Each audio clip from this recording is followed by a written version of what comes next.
Bienvenue à cette 6e unité de référence consacrée à l'introduction au droit suisse des contrats. Aujourd'hui, nous allons porter notre attention sur notre relation aux choses. Dans droit réel, le terme réel dérive du latin res, la chose. Traditionnellement, une chose est un objet matériel, délimité, susceptible d'appropriation par l'homme et impersonnel. Les choses immatérielles, comme les inventions ou les œuvres de l'esprit, une composition musicale par exemple, sont soumises à d'autres règles que nous n'étudierons pas aujourd'hui. L'on peut encore relever deux cas intéressants. Sont traitées comme des choses matérielles les forces naturelles susceptibles d'appropriation. Pensons à l'électricité, par exemple. Et aussi, depuis 2003, l'article 641A du Code civil dispose que les animaux ne sont pas des choses, même si, sauf règles particulières, les règles qui s'appliquent aux choses s'appliquent également aux animaux. Pour le négociant, pour le commerçant en particulier, la connaissance de quelques règles et de quelques définitions dans le domaine des droits réels est absolument indispensable. Pourquoi ? Parce que parmi les droits réels, il y en a un qui occupe constamment l'esprit du commerçant, c'est le droit de propriété. Le droit de propriété est le droit réel le plus étendu. Il permet à son titulaire, dans les limites de la loi bien sûr, de disposer librement de la chose. Le propriétaire d'une chose a ainsi le droit d'user et d'abuser de la chose, c'est-à-dire qu'il peut utiliser la chose quand et comme bon lui semble, il peut la revendiquer contre quiconque la détient sans droit et repousser toute usurpation. Il peut bénéficier des fruits naturels de la chose en percevant des intérêts ou des loyers. Il peut céder ses droits sur la chose en la donnant ou en la vendant. Il peut la mettre en gage. Il peut même la détruire sans encourir de reproches. Une chose peut être la propriété d'une ou de plusieurs personnes. On parle de propriété individuelle quand une seule personne est propriétaire de la chose considérée. On parle de propriété en main commune ou de propriété commune quand une communauté de personnes est propriétaire d'une chose alors que ses membres ne peuvent pas disposer de leur quote-part. C'est la situation dans laquelle se trouvent les héritiers d'une personne décédée avant le partage de la succession.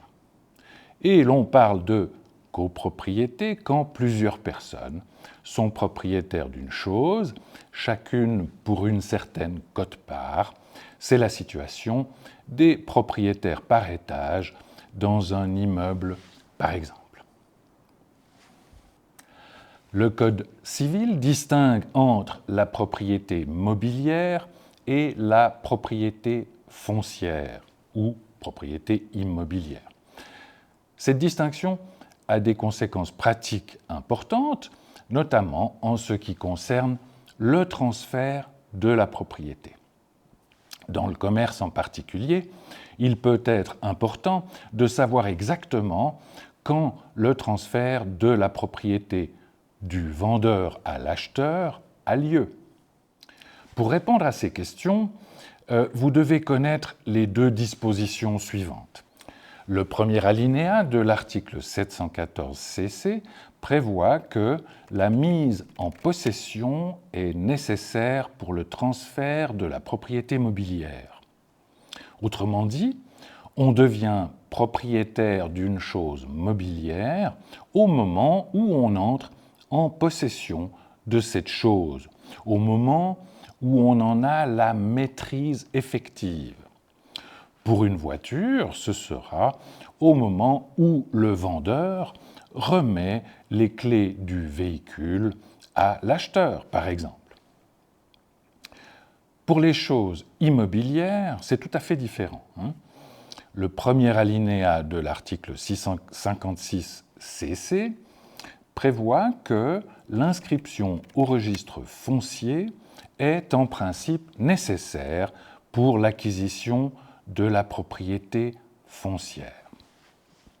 Dans certains cas, toutefois, le transfert de la propriété peut avoir lieu avant cette inscription, si par exemple l'immeuble est acquis par héritage ou par jugement. Mais l'acquéreur devra remplir cette formalité pour disposer de l'immeuble dans le registre foncier.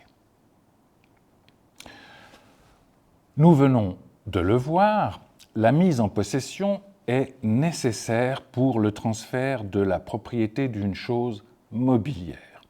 La possession, c'est la maîtrise effective de la chose, c'est le fait de pouvoir la prendre dans ses mains, en quelque sorte, de pouvoir exercer sa puissance sur cette chose.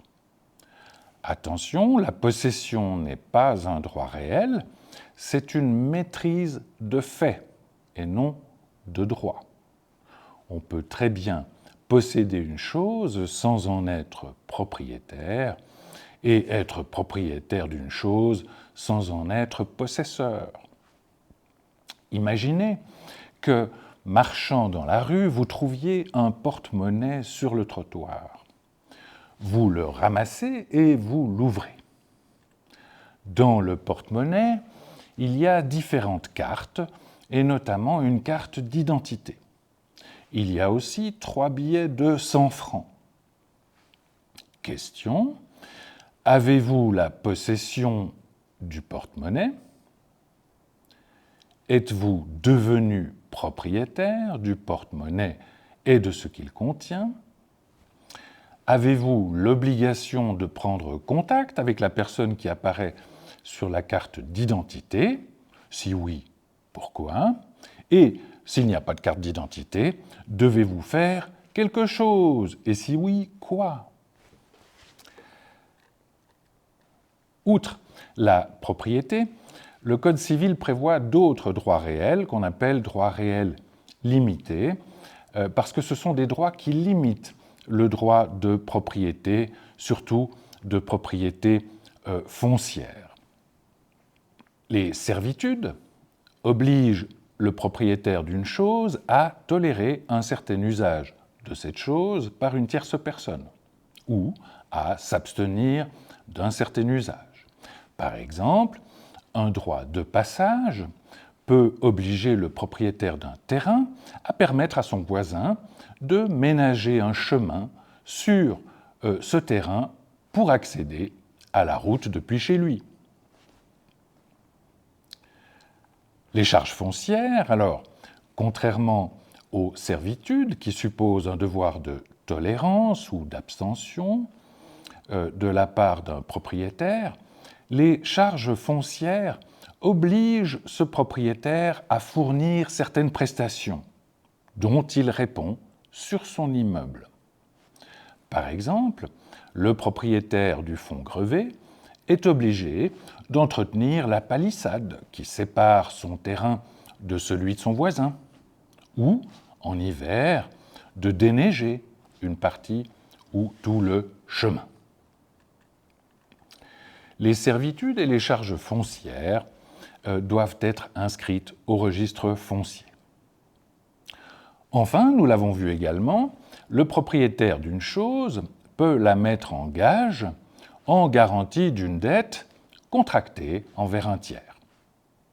On parle de gage mobilier ou de nantissement quand le propriétaire d'une chose mobilière, un bijou ou une police d'assurance vie par exemple, la remet en garantie d'un prêt au créancier gagiste. On parle de gage immobilier constitué sous la forme d'une hypothèque ou d'une cédule hypothécaire quand le propriétaire met un bien immobilier en garantie d'une prestation. Les gages immobiliers doivent également être inscrits au registre foncier. Voilà, j'ai mis quelques exercices ou références en annexe pour guider votre travail. À bientôt.